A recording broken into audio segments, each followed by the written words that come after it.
Okay, well, thank you all very much. And I say to our great warriors, hello and happy Thanksgiving. We're celebrating Thanksgiving over in the United States, as you know, and you're celebrating it wherever you are in all parts of the world, and we'll be talking to you individually. We're honored to be joined on today's call by great patriots. You are really great patriots representing each branch of the American Armed Services. Melania and I want to express our profound gratitude for the extraordinary sacrifices you make to defend our nation while you're away from your families and loved ones. I hope that you'll take solace in knowing that all of the American families that you hold so close to your heart, we're all doing well. The nation's doing well economically, better than anybody in the world. We're the hot nation of the world, and it's nice to know you're fighting, and you're fighting for something that's doing well, and that's our country. I want to begin by welcoming Colonel Stephanie Barton and the men and women of the 101st Airborne Division.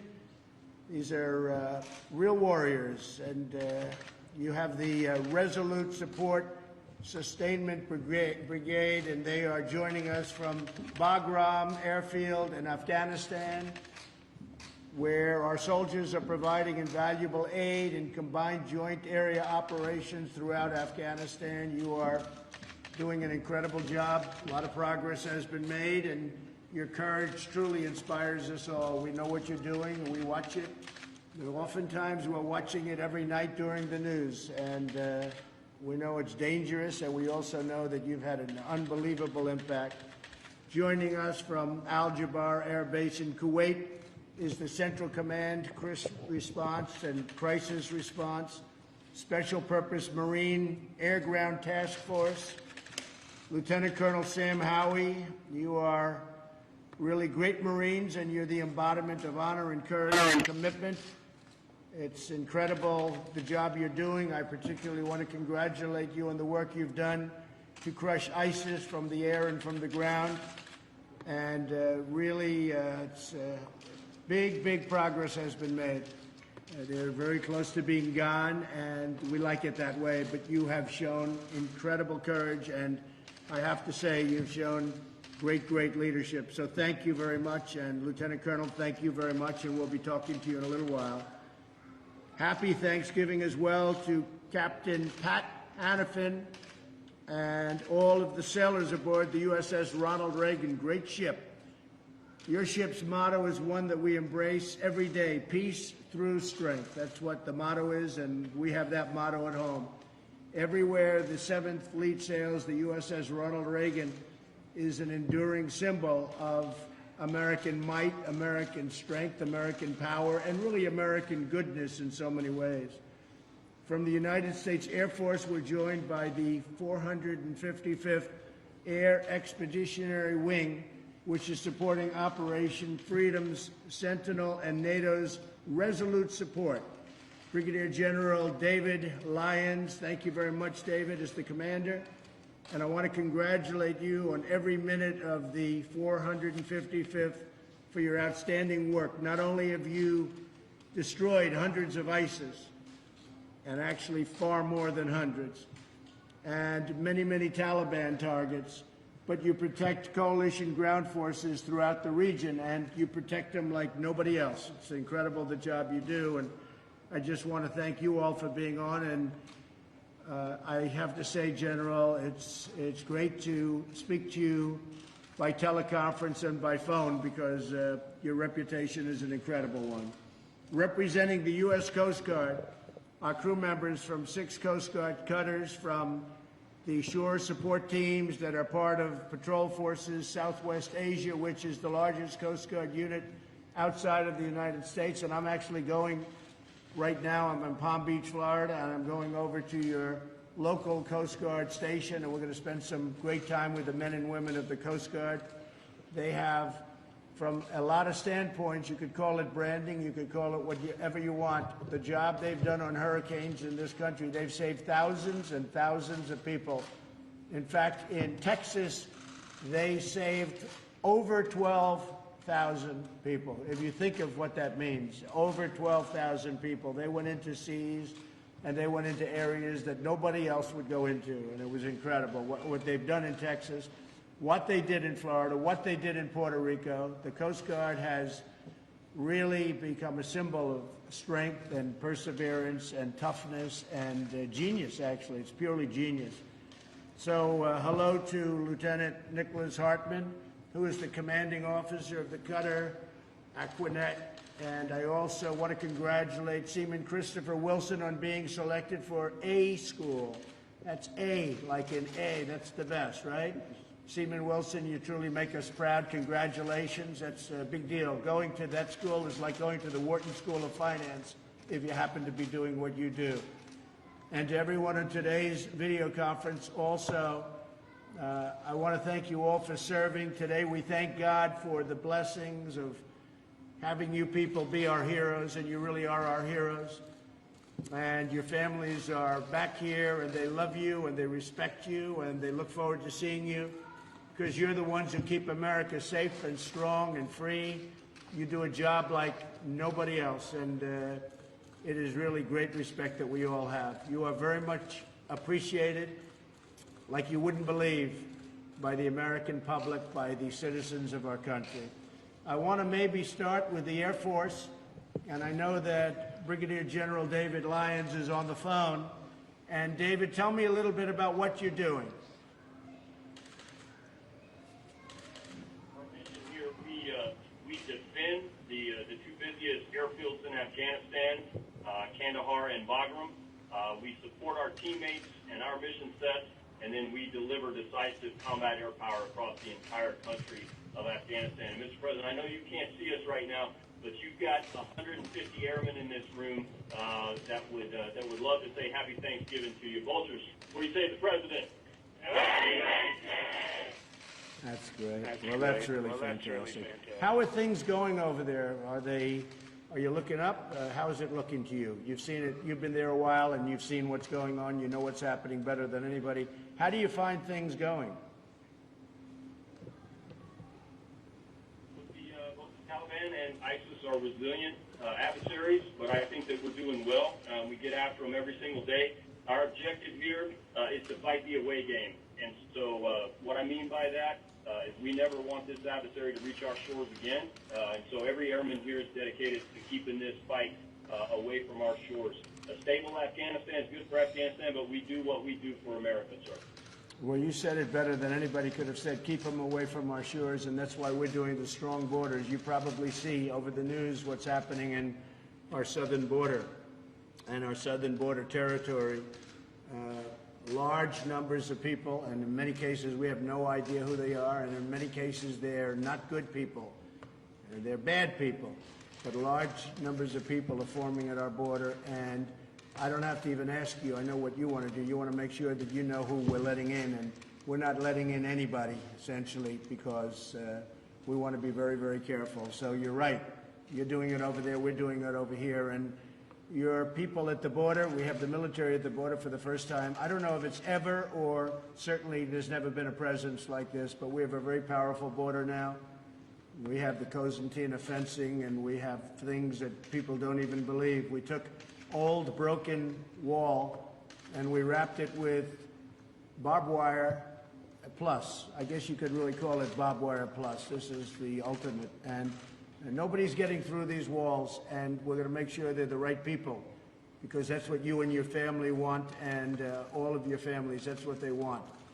And that's why we're all fighting. You know, we're fighting for borders. We're fighting for our country. If we don't have borders, we don't have a country. So we're doing very well in the southern border. We're very tough. We get a lot of bad court decisions from the Ninth Circuit, which has become a big thorn in our side. We always lose, and then you lose again and again, and then you hopefully win at the Supreme Court, which we've done. But it's a terrible thing when judges take over your protective services, when they tell you how to protect your border. It's a disgrace. So we're winning, and you're winning, and I appreciate it very much. And General, your reputation's an incredible one. Thank you very much for doing the job, and I'll see you back when you're in the United States, or maybe I'll even see you over there. You never know what's going to happen. Thank you, Mr. President. We appreciate that. Thank you very much. Thank you very much. Really great. And thank all the men and women with you. Really spectacular people. Well, next, let's talk to the U.S. Coast Guard Commanding Officer, Coast Guard Cutter, Aquaneck, and it would be Lieutenant Nick Hartman. And so, Nick, tell me a little bit about what you're doing, where you are, and how's it going?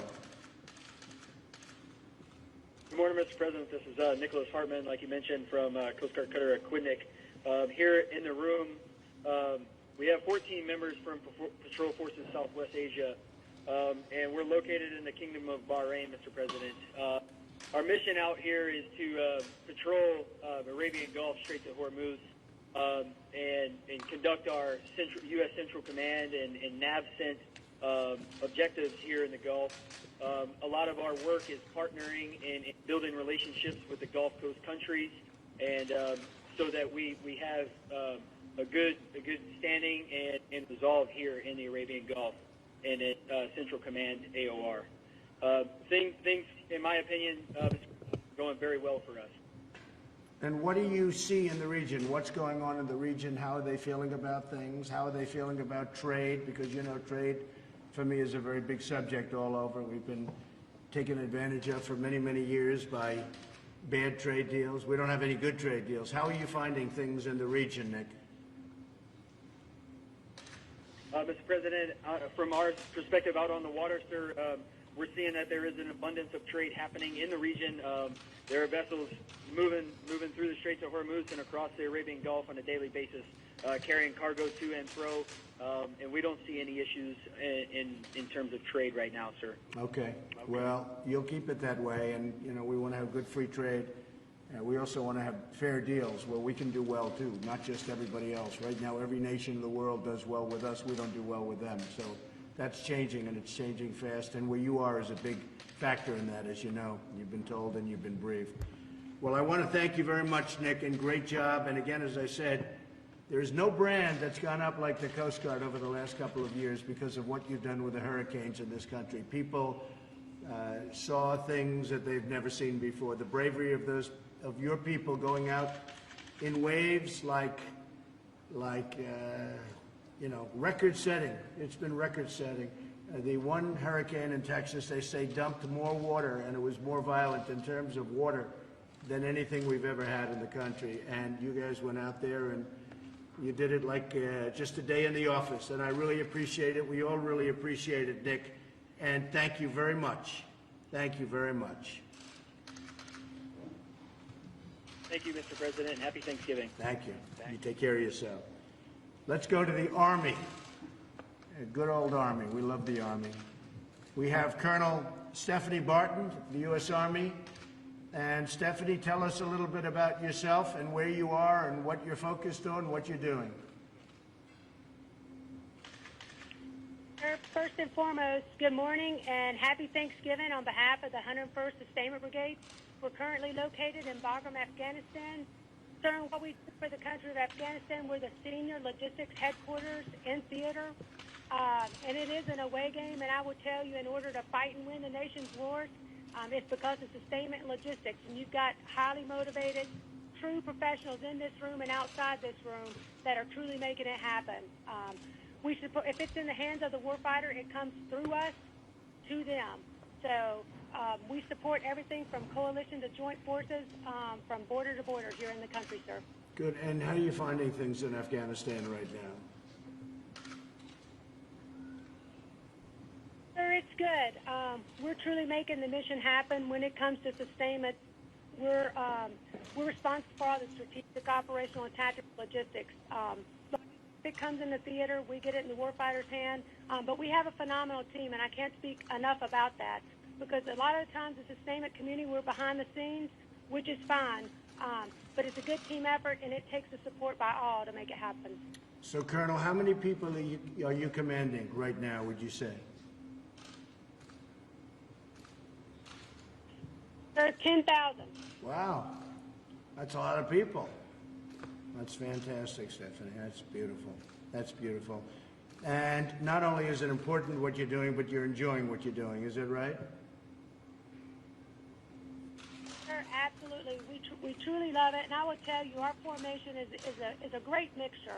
We have all the Army combos from the active duty, National Guard, Are you able to hear Reserve. this? We have Army, DOD civilians, and civilian contractors that literally we all come together and make this mission happen. So we do hate that we're not with our family and friends today, but I tell you, we are a close family here, and I'm truly happy to be a part of it. It takes the whole community, from green suiters to civilians, to make it happen. And sir, you would be very proud because we truly are. It's fantastic. We're proud of you. And I tell you what, we're proud of you people. And please say hello to everybody.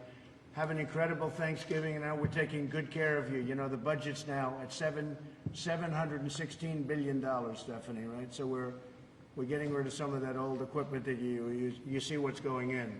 The best in the world, right? So you see a big difference, an awfully big difference from what we had before. And it's only getting better. We'll be stronger than ever before, and with people like you, we feel very confident. So, Stephanie, thank you very much. Happy Thanksgiving to all, and I will see you when you're back.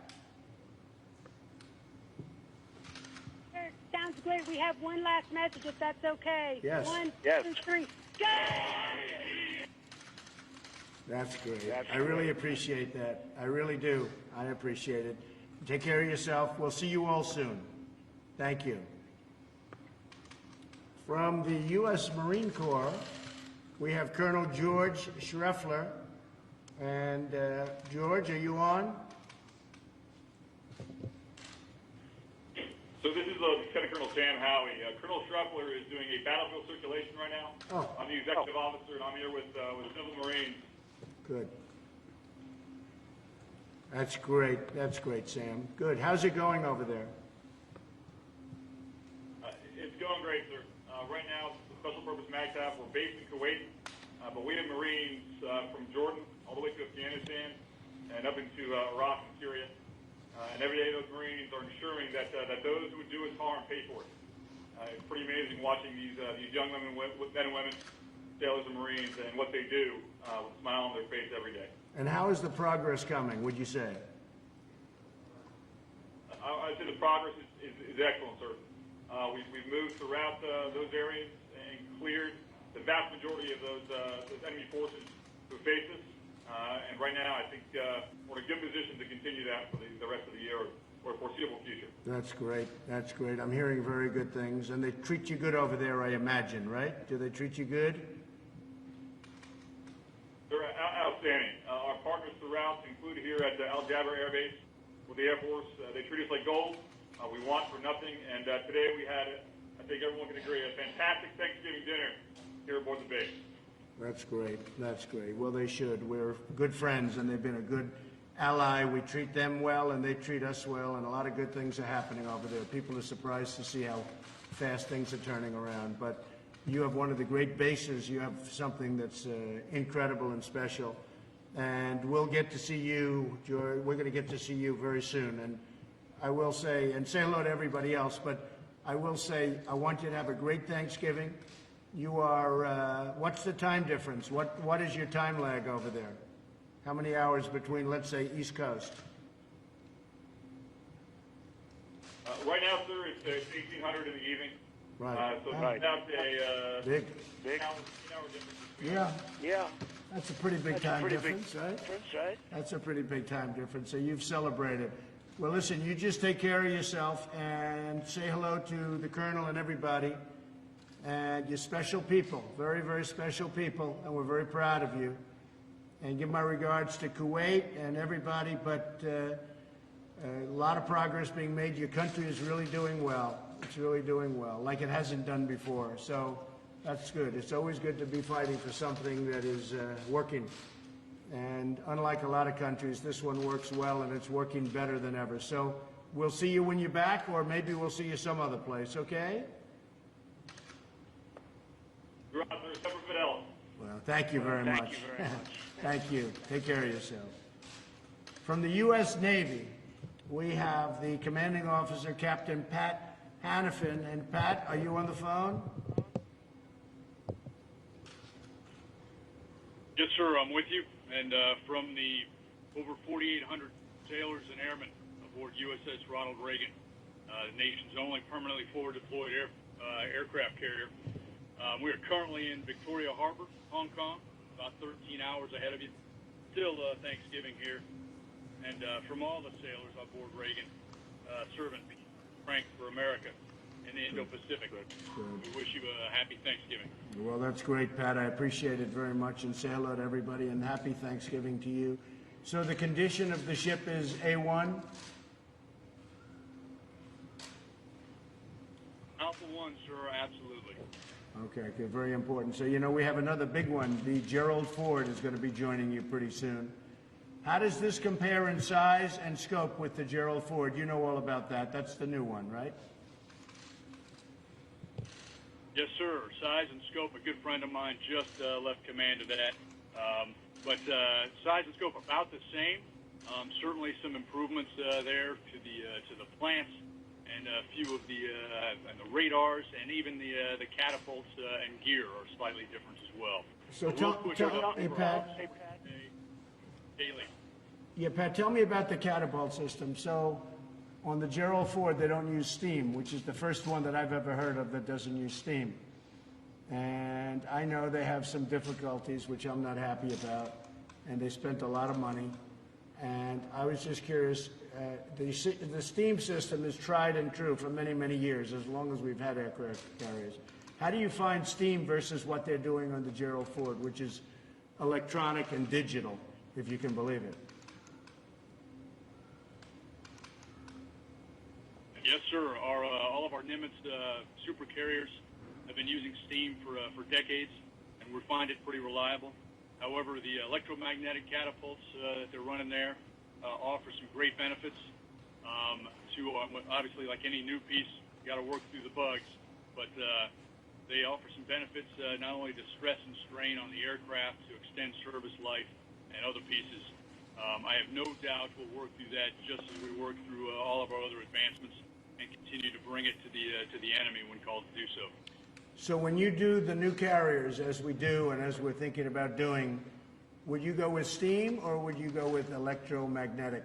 Because steam is very reliable, and the electromagnetic, I mean, unfortunately, you have to be Albert Einstein to really work it properly.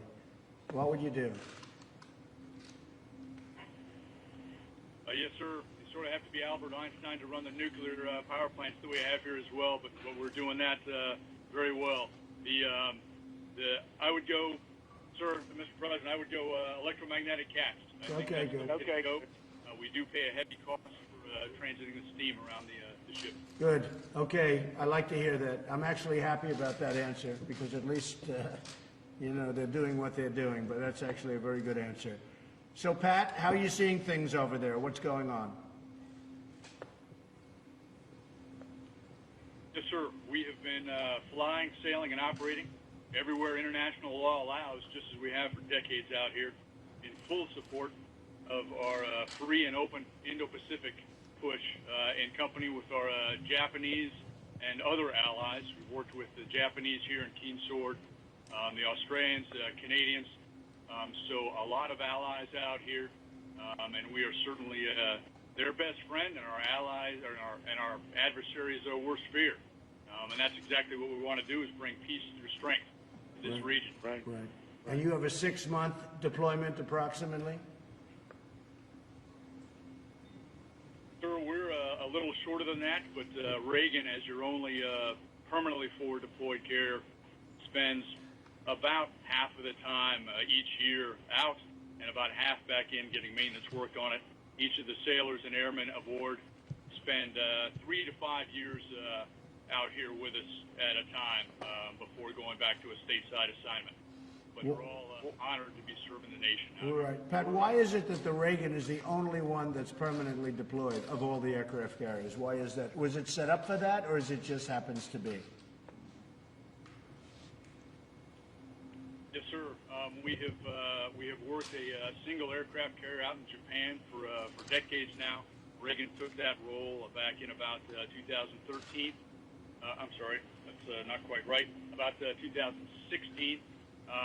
But it switches out, so different carriers out here for different periods of time. It was George Washington before us, and then a few of the conventional carriers, going way back to Midway, Kitty Hawk, and Independence. Right. So we've been running that for a while. And it's just an infrastructure piece. It takes quite a bit of infrastructure to make that work, but we get a lot of presence out of it for the region. And do you feel safe in the region? Do you see any hostility? Do you see any aggression? Because, you're hearing a little bit about aggression from a couple of the players. What are you feeling? Yes, sir. We have safe and independent operations out here throughout the theater. We do feel safe. There have been a couple of close calls, but in most cases, the vast majority, they are professional navies, and we have no doubt that we can bring that we bring the U.S. interest to the theater, and expect that to continue into the future.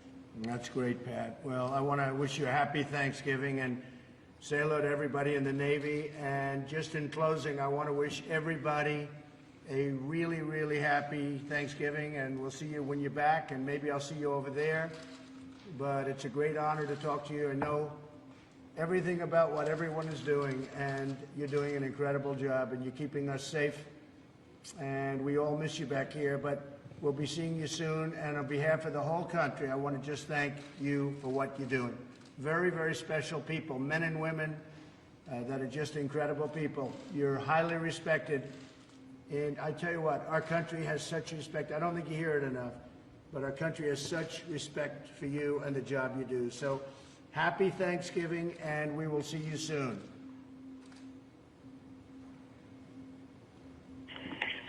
Happy Thanksgiving. Happy Thanksgiving. Thank you. Thank you all. Goodbye. Bye. Great people. They're great people. Okay? President, are you looking forward to going to Afghanistan or going to the Middle East? We're going to do some interesting things at the appropriate time. We'll be doing some very interesting things. Do you have a sense of when the trip might be? Excuse me? Do you have a sense of when the trip might be yet? I do, but I can't tell you. You're the last people I can tell. How is everything in Florida doing? Okay. Weather's good, right? Florida. Welcome to the Southern White House. Does the CIA have a recording of MBS demanding Khashoggi's silence? I don't want to talk about it. You have to ask them. About borders, Mr. President, Well, the border's coming along very well. It's become very strong. We're getting some terrible decisions from the Ninth Circuit, as usual. I don't know if we've ever had a victory in the Ninth Circuit. We have to appeal it. Yes, a vast number of their decisions get overturned, generally speaking. And it's a shame. It's a shame. It's a disgrace, frankly. And essentially, they're legislating. They're saying what to do. Some judge sitting in some location very far away is telling our incredible military and law enforcement what to do, and it's not right. And it's been going on like that for a long time. And we are doing really well, considering the laws are a disaster. And if we had the right laws, it would be a lot less expensive and would do it a lot easier. But we don't have the right laws, and we have people interpreting the laws, and they always give us a bad interpretation. So hopefully we've shown some light on the Ninth Circuit. I know that Chief Justice Roberts, John Roberts, has been speaking a little bit about it, and I think and I have a lot of respect for him. I like him and I respect him, but I think we have to use some common sense. This Ninth Circuit, everybody knows it. It's totally out of control. And what they're doing, what they're saying, the opinions are very unfair to law enforcement. They're very unfair to our military. And they're very unfair, most importantly, to the people of our country, because I'm keeping them safe.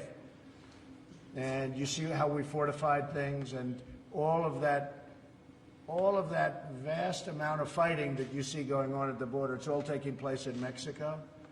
And Mexico cannot believe how tough these people are. The mayor of Tijuana and so many others had said, boy, these are tough people. They start fighting right away. They're tough people. You have many criminals in that caravan, and the big caravan hasn't arrived yet. And we're very well fortified. We have fencing and walls like very few people have. We've been able to do it rather quickly. Cosentino wire, and so many other things are there now that they didn't have. and they're not coming through. We're not letting criminals into our country. Got to come in legally. You have to come in through a process. And we want people to come in because I have many, many companies moving back into the United States. They're opening up car plants. They're opening up factories all over the country. The United States is booming. We have the lowest unemployment we've essentially in most groups ever had. So we have a lot of good things happening. We need workers, but they have to come in legally. We want them to come in, but they have to be people that want to work and want to do a great job for our country. They come in through a merit system. They have to come in. Right now, under the Democrats, they don't have a merit system. They want open borders and people can just flow in. You have tremendously dangerous people in those caravans, and we do not want them coming into the United States, and we're not going to let them. We're throwing out MS-13 and so many others. We're throwing them out of our country by the thousands that got in here over the years, and we're throwing them out by the thousands, and we're bringing back towns. We're making towns safe, and we're doing an excellent job, but we're getting hurt by the Ninth Circuit very, very badly. Everybody files in the Ninth Circuit. I haven't seen anybody file anyplace else. They automatically go to the Ninth Circuit. They could go any place in the country. And I think we're going to have to stop that somehow. The judges are going to have to get together, or Congress is going to have to get together and stop it, because they're taking advantage of our country by filing consistently and always, just about, that I see, in the Ninth Circuit. Even our legislation that we did have passed, it failed in the Ninth Circuit, it failed in the Ninth Circuit appeal, it then won in the Supreme Court. And it's just a shame, because it's really hurting people. It's hurting our law enforcement tremendously. And now that the military is on the border, it's really hurting our military. And frankly, when they hear of these decisions, these are professionals, the military, the law enforcement, first responders. They can't believe the decisions that are being made by these judges. This is what they do. They do law enforcement, law and order. And they get these decisions down. They say, who makes these decisions? They're not into the lawyer things. They say, who makes these decisions? Who are the people that are giving these decisions that are going to make it unsafe for us, meaning law enforcement and military, and making it unsafe for the United States? So despite that, we have a very powerful border, and a lot of good things are happening. Mr. President, are you concerned that by not punishing Saudi Arabia more, it could send a message to other world leaders that they can do as they please and America could be weak in their eyes? No, not at all. Saudi Arabia has been a long-time strategic partner. They're investing hundreds of billions of dollars in our country. I mean, hundreds of billions. They're keeping the oil prices low. I see that yesterday, one of the papers, I was blamed for causing traffic jams because I have the oil prices so low. Well, I have the oil prices low because I'm jawboning them and others all the time to keep them low. Nobody ever did that. No president ever did that. And gasoline is now at a very low number. But I actually got even beat up for that, where they said the president has the gasoline so low that he's causing traffic jams. Can you believe this one? I said, that's one nobody ever thought of. So anyway, no, but I'll always, let's have some traffic jams.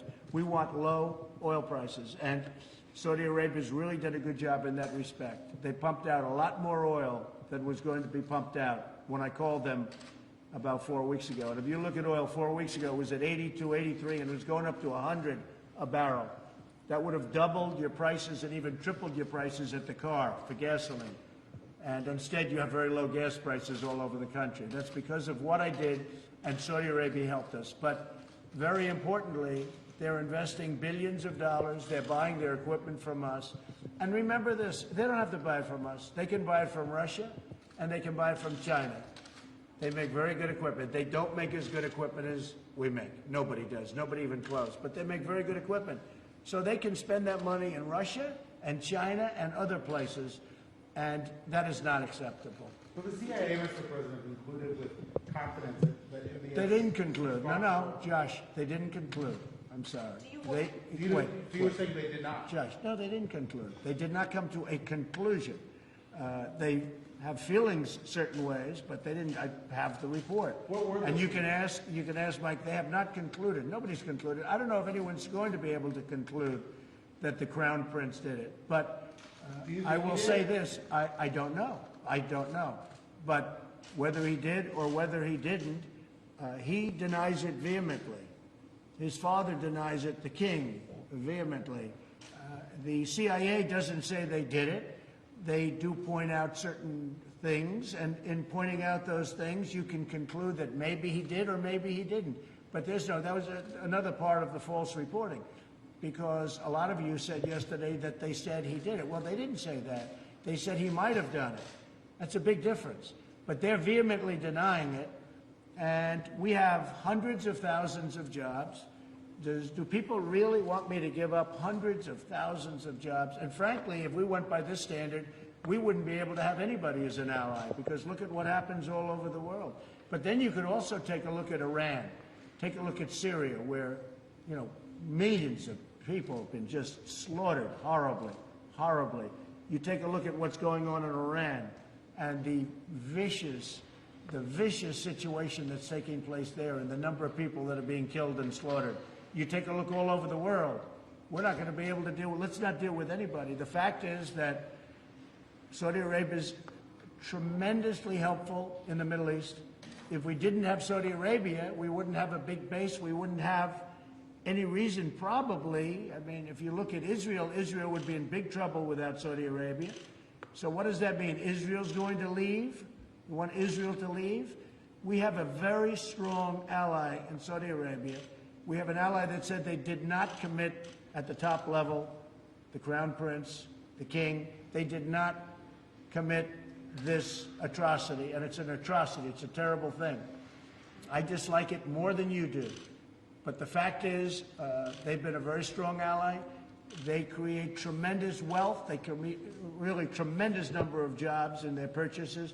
And very importantly, they keep the oil price down. If you want to see a global depression, all you have to do is lift the oil price $50 a barrel, which could happen very quickly once we lose that relationship. So I hate the crime. I hate what's done. I hate the cover-up. And I will tell you this, the Crown Prince hates it more than I do, and they have vehemently denied it. The CIA points it both ways. As I said, maybe he did, maybe he didn't, but I will say very strongly that it's a very important ally. And if we go by a certain standard, we won't be able to have allies with almost any country. Okay? Who should be held accountable? Maybe the world should be held accountable, because the world is a vicious place. The world is a very, very vicious place. You look at what's happening in China, and you look at what's happening in so many different countries. I could name many countries. You look at what's happening with terrorism all over the world.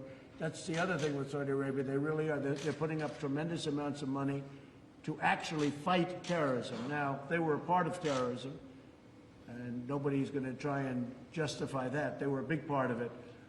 But they're spending a lot of money, and they're opening up, and they're doing a lot of things that are very good. They're really opening up that country for a lot of good. You know, until this happened, there were a lot of people saying a lot of good things about the Crown Prince. So he strongly denies it. He vehemently denies it. And my policy is very simple. America first, keep America great again. And that's what I'm doing, and we're doing better than anybody thought even possible. Yes, ma'am. Sir, you've been talking to the troops. I'm wondering if To who? The troops today. Yes. I'm wondering if you can tell us at what point do you want to withdraw troops from Afghanistan? Well, we're always looking to do the right thing, and we'll be seeing over a period of time. But we're looking, I just spoke to Afghanistan, as you know. We're always looking to do whatever's right. We're in very strong negotiations in Afghanistan right now, which a lot of people don't know about. This may be the first, but we are in very, very strong negotiation in Afghanistan. We'll see what happens. If something happens, that would be a great thing. I'd be very happy about that. I really think the people of Afghanistan also, and they are good fighters, and they fought for a long time. They fought for a lot longer than we fought. They've been fighting for many, many, many decades. But I think they're tired of fighting. And we'll see what happens, but we are talking about peace. We'll see if that happens. Negotiations with? We have negotiations going on. I don't know that they're going to be successful. Maybe they're not. Probably they're not. Who knows? They might be. They might not be. You know my attitude on all of that stuff, whether it's North Korea or anybody else. Maybe they are going to be successful. Maybe they're not going to be. But we have negotiations going on right now in Afghanistan. Okay? Mr. President, what is your response to people who say that a phone call wasn't enough for the troops today. Well, nobody's done more for the military than I have. I took the budget from very little to $700 billion and then $716 billion. And I'm now going over to the Coast Guard, where I did last year, and I will probably a lot, but we're going over to the Coast Guard. I really believe nobody, in fact, a number of generals were on television over the weekend, and just unrelated, but they all mentioned the fact that nobody's done as a president for the military in a long time what I've done, because I've taken spending where you had a depleted military and it wasn't being fixed and it was a mess, and it frankly put us in danger. And I was able to get Congress to give us $700 billion and now $716 billion for our military. And I've also done more for the vets than anybody's ever done. I got choice approved. They've been trying to get choice for 40 years, more than 40 years. They couldn't get it. Where a vet can go directly to a doctor now, instead of waiting on a line for 2 months and 2 weeks and 3 weeks, and amounts of time that are unthinkable to anybody, including yourselves. So I think I've done more than anybody else, certainly in many, many years and probably in many decades. Mr. President, are there any updates on the troops that are being sent to the border in regards to the caravan? No, no troops. We're going to have a strong border.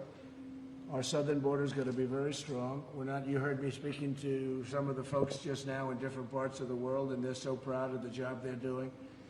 And you got to have borders. If you don't have borders, you don't have a country.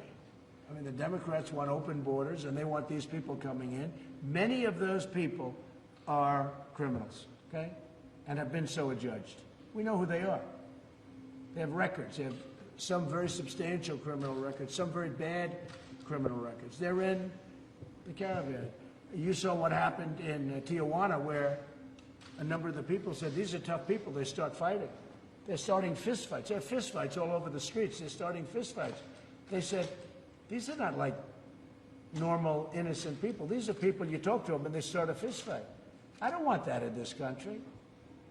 Okay? Mr. President, what about the idea that the military may use lethal force against these migrants? If they have to, they're going to use lethal force. I've given the okay. Yeah, if they have to. I hope they don't have to. But, you know, you're dealing with a minimum of 500 serious criminals. So I'm not going to let the military be taken advantage of. I have no choice. Do I want that to happen? Absolutely not. But you're dealing with rough people. You ask the people in Tijuana, Mexico. They opened up with wide arms. Just come in, let me help you, let us take care of you. And within 2 days, now they're going crazy to get them out. They want them out. Because things are happening, bad things are happening in Tijuana. And again, it's not in this country because we've closed it up. 2 days ago, we closed the border. We actually just closed it. We're saying nobody's coming in because it was out of control. But you take a look at Tijuana, Mexico, and you see what's happening there. It's really a bad situation. What do you mean you close the border and nobody's coming in? What do you mean by that? If we find that it's uncontrollable, Josh, if we find that it gets to a level where we are going to lose control or where people are going to start getting hurt, we will close entry into the country for a period of time until we can get it under control. To the entire border? The whole border. I mean the whole border. And Mexico will not be able to sell their cars into the United States where they make so many cars at great benefit to them, not at great benefit to us, by the way. But at least now we have a good new trade deal with Mexico and with Canada. But we will close the border. And that means that Mexico's not going to be able to sell their cars into the United States until it's open. But we're going to either have a border or we're not. And when they lose control of the border on the Mexico side, we just close the border. And we have a very powerful border. We built a very strong border in a very short period of time, and the military has been fantastic. The job they've done. And by the way, Border Patrol and ICE, all of the law enforcement we have involved, and we have local law enforcement too, they have done an incredible job. And they've wanted this for years. You know, I'm the first president that's done it to this extent, but they've wanted this for years. And some of the presidents, I guess they didn't care, or they wanted open borders. I don't think they wanted open borders, because most of them, if you go back to 2006, they all approved essentially a wall, a very powerful fence, which is pretty much the same thing. But in 2006, if you look, Obama You look at Hillary Clinton, you look at Schumer, all of the people that are standing up protesting. They think it's good for them politically. See, I think it's very bad for them politically. I think the fact that they're weak on the border is very, very bad for them politically. But, you know, I've only been a politician for 3 years, so maybe they know better than me. Is there going to be a government shutdown over this wall in December? Could happen, yeah, over border security. The wall is just a part of border security, a very important part, probably the most important part. But could there be a shutdown? There certainly could, and it will be about border security, of which the wall is a part. Do you think Secretary Nielsen is doing a good enough job? Well, she's in there trying, I'll tell you. It's a tough job. I mean, yesterday she gets a ruling that things that we were doing, a judge that knows nothing about it decided to take law enforcement into his own hands, and he gives a ridiculous ruling. So we'll appeal it. But it makes the job harder. We're still doing the job perfectly. But it makes the job harder, and it makes the job more dangerous. Because a judge made a ruling that was shocking. Okay? Just to be clear, going back to the idea of shutting down the border, what would it take for you to reach that step? You want to do that? Well, I've already shut it down. I've already shut it down for short Are periods. you talking about that one border? No, yeah. I've already shut down parts of the border because it was out of control with the rioting on the other side in Mexico, and I just said shut it down. What does that look like in practice? What? What does that look like in practice to shut down the border? You see it. I mean, it took place 2 days ago. Did you have to sign an order? Is there any? Yeah, they called me up and I signed an order. Can we get a copy of that? Oh, you don't need it, don't worry. It's not that big a deal, but maybe to some people it is. What we want to do is we want to have a strong border. We want to have people come into our country. I want to have a lot of people come in. We need them. But they have to come in through merit, and they have to come in legally. They have to come in legally. You know, we have a lot of people, millions of people that have been waiting online for years to become citizens of our country. Great people. They went through a whole process.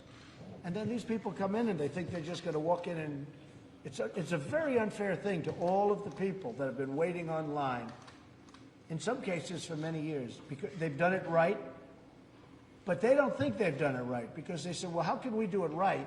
And we go through this very complicated legal process, and they have lawyers and everything else, and then you have people rushing through the border, and they're supposed to stay. It's not happening with me.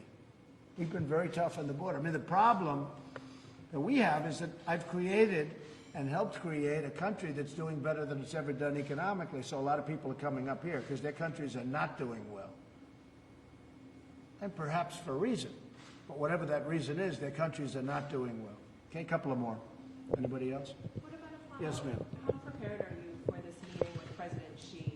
How are you preparing for it, and how confident are you? I'm very prepared. I've been preparing for it all my life. You know, it's not like, oh, gee, I'm going to sit down and study. I know every ingredient. I know every stat. I know it better than anybody knows it. And my gut has always been right. And we're doing very well. And I will tell you, China very much wants to make a deal. China has been taking advantage of the United States for many, many years.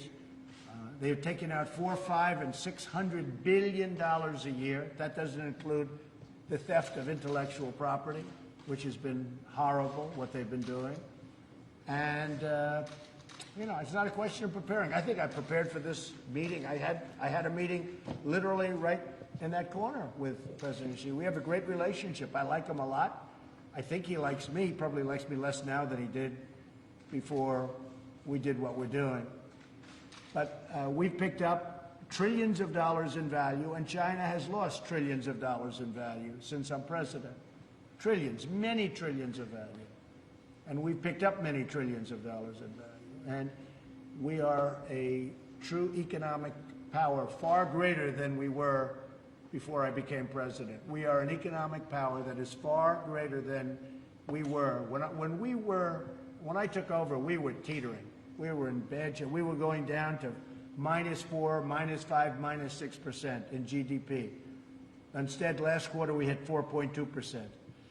And we are doing very well. I can say this, China wants to make a deal very badly. Do you think it's going to happen? Because of the tariffs, because right now on $250 billion, they'll be paying as of January 1st, 25%. And in many cases, they're already paying 25%. On the rest that they're not, they're paying 10%. But the 10% goes to 25% on January 1st. And so they're going to be paying a tremendous amount of money, which, frankly, is great for our country. We're taking in billions of dollars from China. We never took in 10 cents from China. They took everything from us. We never took anything from them. Now, as of already, we're taking in, right now, we're taking in billions. China is, people don't understand this. China is right now paying us billions of dollars a month. That's never happened before. And soon, they're going to be paying us many, many billions of dollars a month. But China wants to make a deal, and we can make a deal, we will. Are you worried about Matt Whitaker's finances and his potential happiness? No, Matt Whitaker's a highly respected person. And, you know, once I choose somebody, they always go through hell. But Matt Whitaker is a highly respected man. The Justice Department respects him tremendously. I've spoken to a lot of people. And, you know, the press has been nasty to Matt Whitaker, but I can tell you that he is a highly respected, strong person, and he's doing a great job. Everybody tells me that. He's doing a really great job. Have you done anything, Mr. President, to try to bring Julian Assange back to the United States? And No, I haven't been asked to, no. Would you want him to face charges here? Do you think I don't know anything about it. I'm not very familiar with the whole situation, but I would say that if somebody made a request, I guess it's something we consider. I just don't know very much about that situation. Okay? What else? Anything else? Are you interviewing people this week for new jobs in your administration? Yeah, we'll have a few. I'm very happy with my cabinet and people that work for me and for us, really work for the country. We have a great cabinet. We have absolute stars. But a few of them, I would say, can do very well outside. Everyone's doing well when they leave. That's one thing I'll tell you. Everyone that leaves the Trump administration has come out really well. I'm very proud of a lot of them. Look at Hope. Hope Hicks is doing a fantastic job.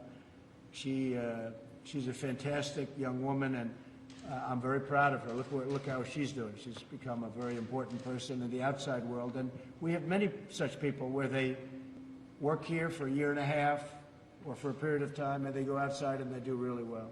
Many of them. So, and that's what I want. I want to see. There's always a lot of change. Yeah, I'll probably be changing a couple, maybe a few, but very little. Overall, we're very happy. Are you doing interviews this week for that? Yeah, I'm doing interviews this week. I'll do interviews as we say in the Southern White House. People like doing interviews here. What jobs are you interviewing for, Mr. President? Well, I'll let you know. I'll let you know. But You could just let us you'll know be now if you seeing. wanted to. I know. Maybe I will. Have you talked to Ivanka about her emails? Yeah, I have, actually. And very innocent, a short period of time, very early on. There was no deletion of emails like the 33,000 plus probably another 100,000 that Hillary Clinton did after she got a subpoena. There was no bleach bit. There was no anything, just innocent emails. There were no classified emails. A much different deal. It's another fake news story. And she did transition out. She was a private person, and then ultimately she transitioned out from private to government. And I believe all of her records are in the Historical Society, the historical records. Much different than the other situation that I've talked about for a long time. But she transitioned out, but everything's in historical records. I'll see you over at the Coast Guard. I'm going over to say hello to the Coast Guard right now, which I look forward. I'll see you. I don't know if you're going, but if you are, I'll see you there. Thank you all very much. What are you most thankful for, Mr. President? For having a great family and for having made a tremendous difference in this country. I've made a tremendous difference in the country.